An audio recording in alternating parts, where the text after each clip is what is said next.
This is the Erin Cruz Show. Politics for the people and by the people. With your host, Erin Cruz.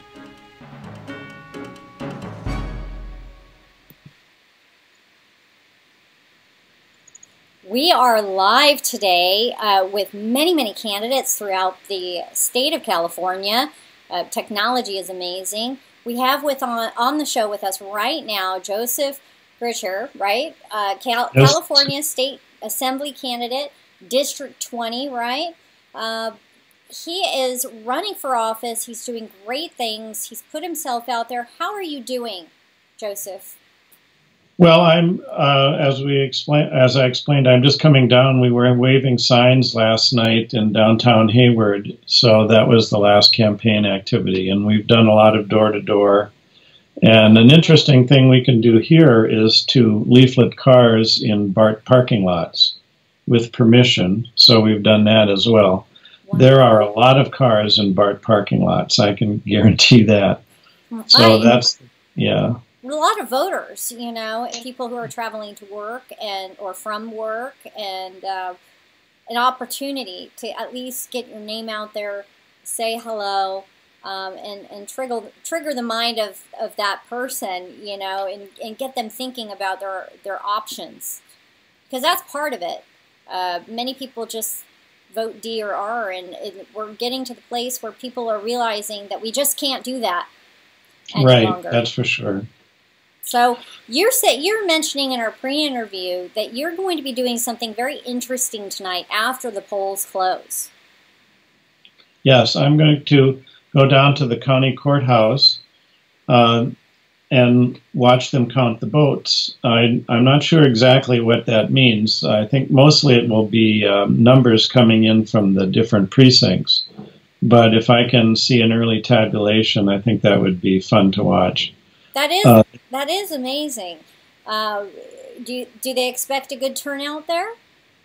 Well, the county official I spoke to told me to be aware that there wasn't a lot of room for people to occupy in the visitors gallery, so we'll see. I've heard that prominent politicians sometimes do show up there to watch the votes being counted. Right. Well, you know, I believe that this is a year to remember, a historic year where good, bad, or indifferent, the people are really waking up to what's going on in Sacramento. Patriots like yourself are running for office, and we have an opportunity. And so that definitely will be a historic event that you're going to be witnessing right there in your town. It will be. Yes. It will be. I mean, you laugh, but I'm serious. This is people don't realize how many people have fought and died for this country, for this opportunity that we have right now. Right. Yeah, so it's really, I think it's quite amazing to be a part of this, just to have experienced this once. Even if I'm never a candidate again, it will be fun to have done it. And I think it's something that more people should get involved in and give a try. I realize a lot of people are working, and so they don't have time, but usually, you know, a campaign activity takes about 2 hours, and a lot of people could give 2 hours of their time to do door knocking or phone calling, and it's a shame that more people don't get involved. In this area, my district, we've seen actually almost no campaign activity whatsoever. They're not considered competitive districts, and the incumbents have chosen not to campaign at all, which is quite interesting. Well, I find that to be a smack in the face of even those individuals who, you know, who are, just say that you're talking about a Democrat, correct? And that incumbent is just fine and mighty with not having a competitor.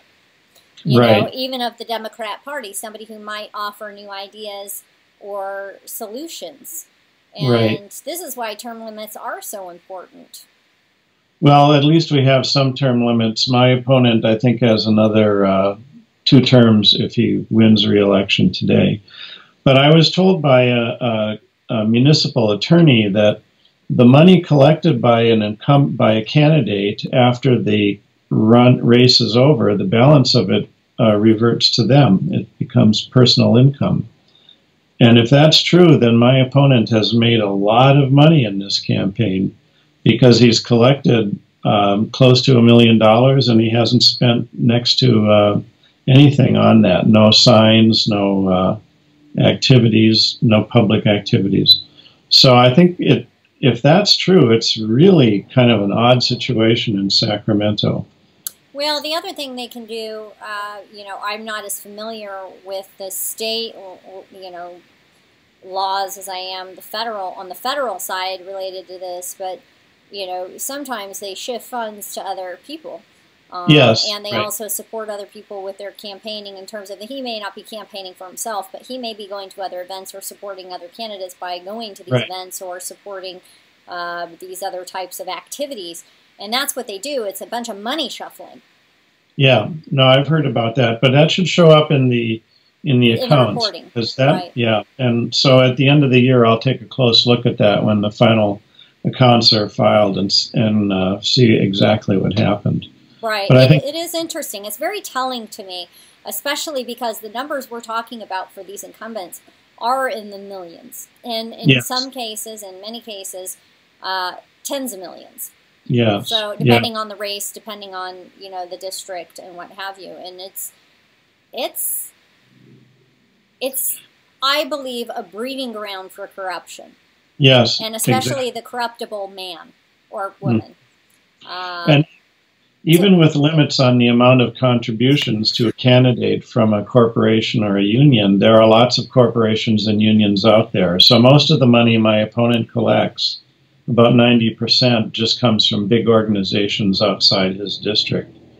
And it's easy, you know, in a $5,000, $4,400, it's easy to collect quite a bit of money. You only need 100 contributors and you're close to $1 million that way. Right, right. Yeah. Right. I believe we need to really get back to the individual contribution. That person-to-person contributors, because, you know, because I believe that especially in the case of the incumbents, they have that purse and they have the position and they have the pulpit. And it does make for that corruptible situation, and campaign finance law needs to be definitely refined. Another thing you can see is the whole election system in California is corrupted, in my opinion. For example, the ballot statements, they cost a large amount of money, in my case close to $10,000, so I didn't write one. And if you look at the booklet that is sent out by the county, most of it is just blank pages because most of the candidates cannot afford to pay the ballot statement. They don't raise that amount of money. Just each incumbent, in every race, the incumbent has a statement and that's it. And the rest of the paper is actually blank. which blows my mind, because with all of the, what are some of these acts, all the paperless movement and all of these things that they've gone to, they do leave that paper blank. They leave the space blank. In other words, they haven't printed. You pay, they process, and print. What I would like to see happen is, and this is just an idea that I've spoke with several people about, is reform to allow for just say 100 words. Blanket across. If you qualify to be on the ballot, you get a 100-word statement. If you want to pay for more, it's on a per-word basis, and you have a max number of words. But this allows for the opportunity for each person running to present somewhat of a platform or case to the voter, who is then taking a look and has a baseline to start with. Right, exactly. That would be a big step forward. You're wasting the paper. Or at least furnishing it. You might as well just furnish the print. Yeah, another step forward. So I tried to get some civic organizations interested in endorsing me. One was the Sierra Club. It turns out the Sierra Club has a litmus test. They don't endorse Republicans. So if you're a Republican member of the Sierra Club, don't pay your dues this year because you're a second-class citizen. I went to local board meetings of the local club, and they said after they carried their endorsement materials to the next level in the organization, the state political committee came in and they said, we're not endorsing any Republicans. They'll only endorse Democrats. So that, I mean, that is just astonishing that this year, I don't think that they can keep their, how can they keep their nonprofit status if they're basically a political party? That is just mind-blowing. Well, what seems to me is you hit an interesting point there. Why are they endorsing candidates at all then? Right. If they're part of, you know what I mean? It's if people can enforce the Boy Scouts of America to be the Scouts of America and just let anybody in, right. And reform, and that's not a political organization, okay? But if all of these things are happening, breakdown of what these organizations are, I mean, are there no more rules? Is it just a free for all? Because where I grew up in a space of order, that's unconscionable. So they may they have their club, they have their statement value systems here. And if you're a Republican and you're a Democrat and you bring your platform, you bring your belief systems, you bring everything to the table, and they look at their platform and they don't align, it doesn't matter what party you are, right? You don't align. I tried to get the League of Women Voters interested in doing debates among the candidates. So in my district, we have both the congressman, the state senator, and the state assemblyman, which I was running for, all up for election this year. Yes. And the local League of Women Voters refused to have any debates among them. Really? Yes, and if you look at the way the League of Women Voters works, across the state, they will only have debates of this legislative level in two circumstances. Either there are two Democrats who make it into the general election, right, or there is a Republican incumbent. That's the only time that they have debates. So the League of Women Voters is really a splinter group of the Democrat Party, at least in California. And to see this complete breakdown of civil society and these so-called civic organizations, it's just astonishing.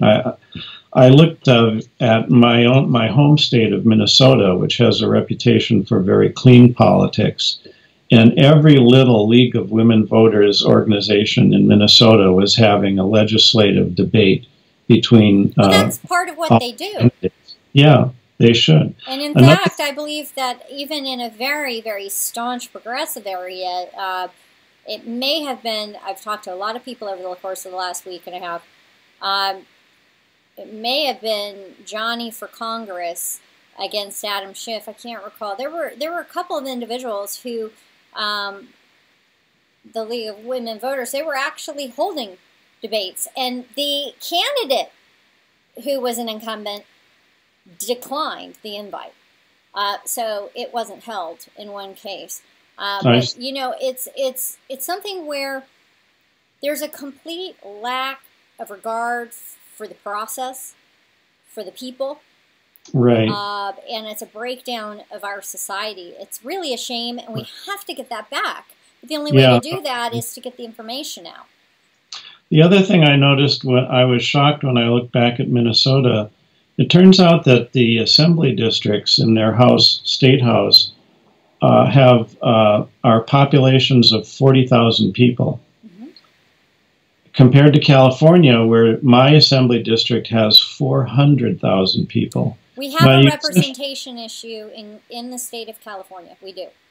Yes, and if I could have a state constitutional amendment, I would want to see all the districts cut down to a tenth of their current sizes.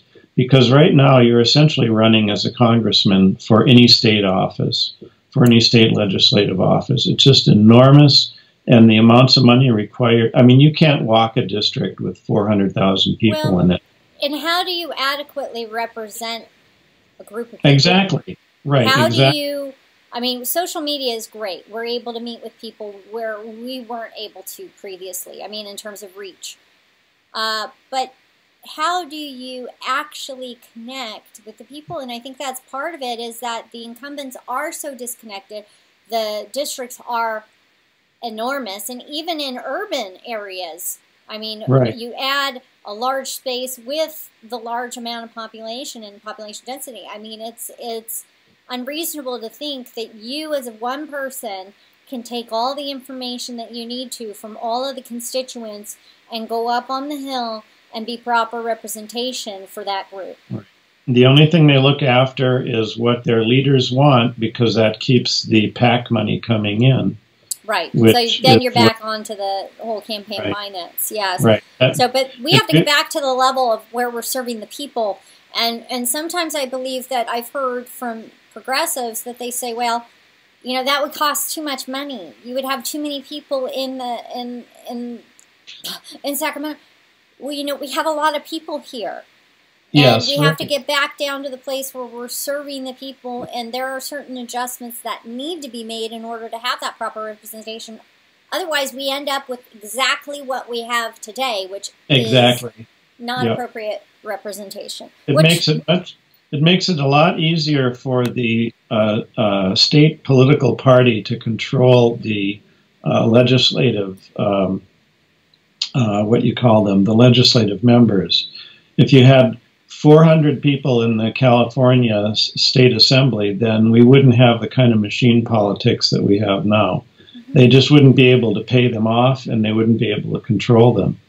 Well, but this is the thing. It's not about the party. It's about the people. You know, people need to get back to the form of government which our founders had set forth, and there's a reason why it was structured the way it was structured. It wasn't structured on a party system, really. I mean, it wasn't. I mean, that's what happened. That's how we have it's developed now. And I'm not saying that parties are necessarily bad, but they can be corrupted. People can be corrupted. So yes, we have to get back to that basic state. So what are some of your suggestions to get there? I mean, there's some reforms that need to happen, and are you suggesting that maybe there needs to be a ballot initiative to address some of these things? Well, that would be a wonderful ballot initiative to increase the size of the State House. I would love to work with you on that.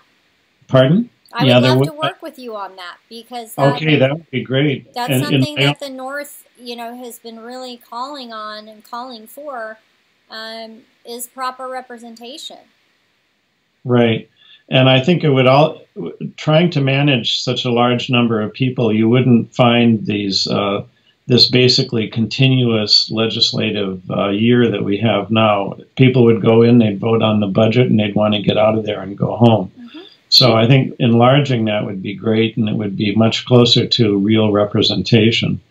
Right. The way I look at it now is it's more centralized, in that it's really, really focused, and we have to get, you know, centralization can be efficient in a lot of ways, but it also can provide for a breakdown. And I think that a little bit more of an ad hoc situation where we're having it spread out a little bit further, it's more concentrated in its area, we'll be able to have better coverage. Sure. Yeah, that would be really terrific to do. And honestly, it wouldn't cost that much more money. And California is like 1/5 or 1/6 of the entire country. So it's not really too much to pay for increasing democracy in such a large area. Well, and also for restoring order, because that's that would be what would come out of that. Yes, right. I agree with you 100%. I mentioned it would also be great to see an end to the gerrymandered districts for the county supervisors. You know, we could try to do something in my own county, but it would be nice to have the ballot initiative that created a citizens commission to create the legislative districts, to have them also work on the county supervisor districts. Now, I know that they're still gerrymandered. They just don't look gerrymandered anymore, but at least it would put... You don't have to call a duck, but it's still a duck, okay?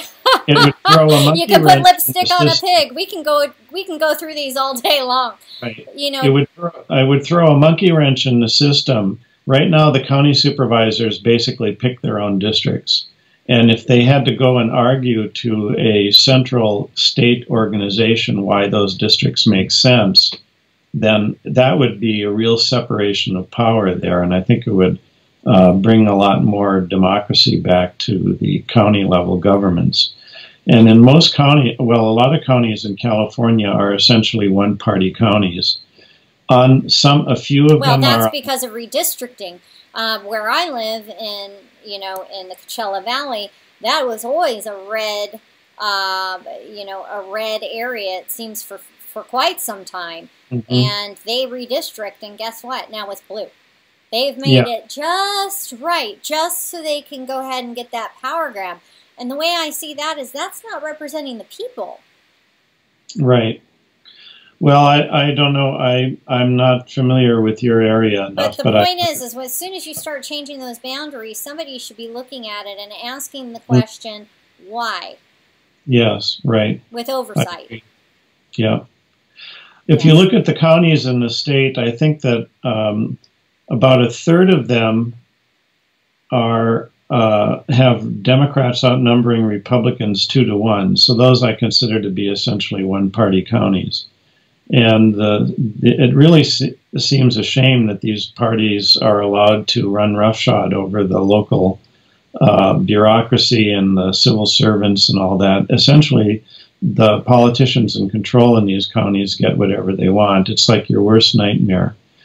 And well, it's totalitarian rule is really what it is. I mean, on a very local level, which I don't have a problem with local government, but when it comes down to the minority, I mean, what we are as the United States of America is a republic. We have the Electoral College for this mere reason of needing to protect the minority. Yeah, right. So, getting back, what happens to the minority locally? They just get run over. Yeah, and I'm in a district where the Republican representation is so small that I think smaller than every place except San Francisco. So we're pretty much at the far end here. But you can just see it in the never-ending road projects. As soon as they get done rebuilding a road, they go tear up the same road and rebuild it again. That's where our gas tax money is going. So on Sunday, I was at a gas tax demonstration. How did that go? How was that experience? That was, we had Mark Moiser was there representing the gas tax, putting a face to the reporters. We had a television reporter and another reporter present, and we were giving signs. So I think we made an impact there, and I'm hoping that it will pass yes on 6. Yes, on 6, absolutely. Yes on 6. Yeah, that would really show the people in Sacramento that the voters are watching them and are not happy with what's going on.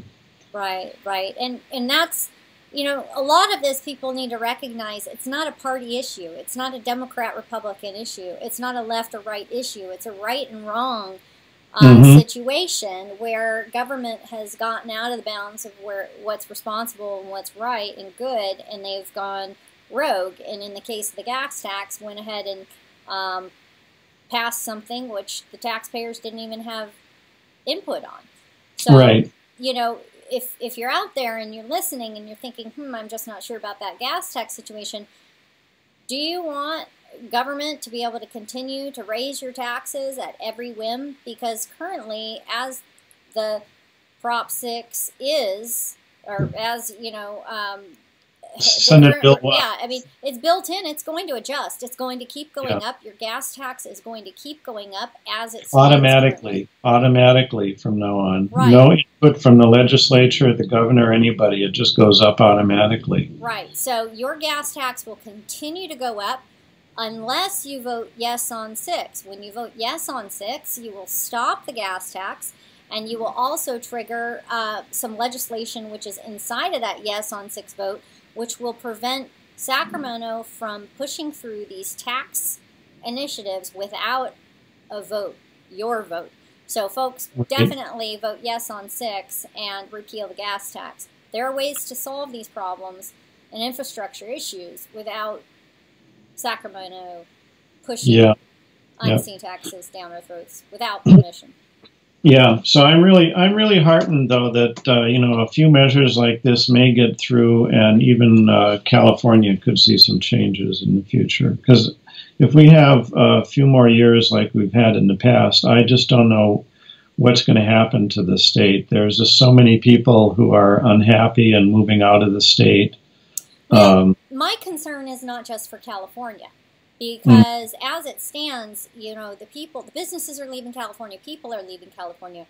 But when all these costs go up in California, it drives all the costs up for everything that goes through, from our maritime trade that comes to our shores, all the way through our state and passes through to the Republic, the rest of the United States of America. All those costs will go up for all Americans. So it's very important that people take this situation here in Sacramento seriously. Right. That, you know, some of these things like Medicare for All that Jerry Brown, not that Jerry Brown wants, but that Gavin Newsom wants, that's very dangerous financially and bad policy. So, yeah, of course, the Democrats on the national level tried to make health care an issue in the national election. And Medicare for All is a bill that was proposed originally, I think, around 2000. But it's been reintroduced, and at present time it has about 150 or so sponsors from the Democrat side. And people don't realize that that would actually wipe away everything. The VA would be gone. Medicare would be gone. You wouldn't get insurance from your employer. You would. Everybody would be dependent on the government. Everybody and would the government is dependent on you. Yeah, it's just astonishing what they're, and they just continue talking about this, like my congressman Swalwell, as though it's a good idea, and people don't realize what he's really saying. I mean, if you liked Obamacare, that's one thing, but you sure don't want Medicare for All, because that would just be horrific. Everybody would be getting their medical insurance from the post office, basically, or from the DMV. It's government. You know, I like to say Medicare for All is socialized medicine. It's also universal, because they always say universal healthcare, universal healthcare. It's also government medicine. I mean, literally, that's what it is. It's government-controlled healthcare, and it's dangerous in terms of, you know, allowing the government to have such a role in your life where they determine your medical benefits, your medical care, and also they regulate all the costs associated with it, and literally can bleed the citizenry dry doing so. It goes beyond irresponsible. Right. I mean, it's mind blowing when you think of what they want to do, and that's actually a reason why fewer and fewer people actually want to become medical doctors anymore. Right. It used to be, if one of your parents was a doctor, then maybe you would consider doing it. And now doctors will tell their children, don't bother, don't go. It's just too much paperwork. It's too much of a hassle. We have to get back to the place where we're serving the people, and where the doctor is working with the patient and looking out for the best interest of the person. That's when you're going to have healthier people. And get government out of get government out of business, right? Let's just not say just healthcare. Let's get it out of business. Get it out of our lives. Where it shows up in medicine is your doctor has just, if you're a big HMO, for example, he'll have a few minutes to consider your case. He'll make a decision, and that's it. You know, it's not that he sits down and really spends time with you. And you might not see the same doctor again. Just depends upon who's on call the day you show up next time. So it's really a shame that that's happened, because we had a good system.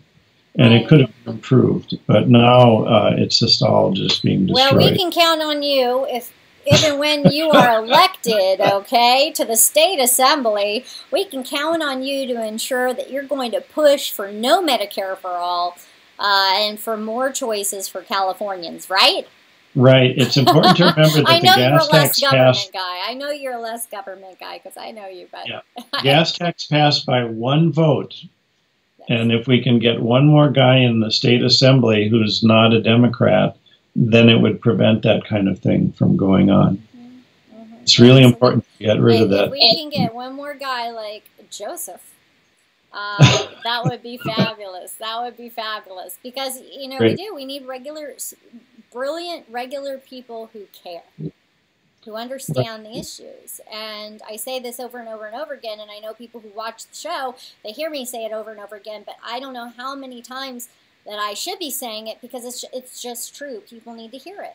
We need regular people in government who understand the issues. Right. You know, I've heard other people say this, so I'll say it too. I don't really need this job, but I'm willing to do it. And a lot of incumbents, they do need the job because it's their livelihood. They're professional politicians, and you can see what kind of a mess they've gotten this into.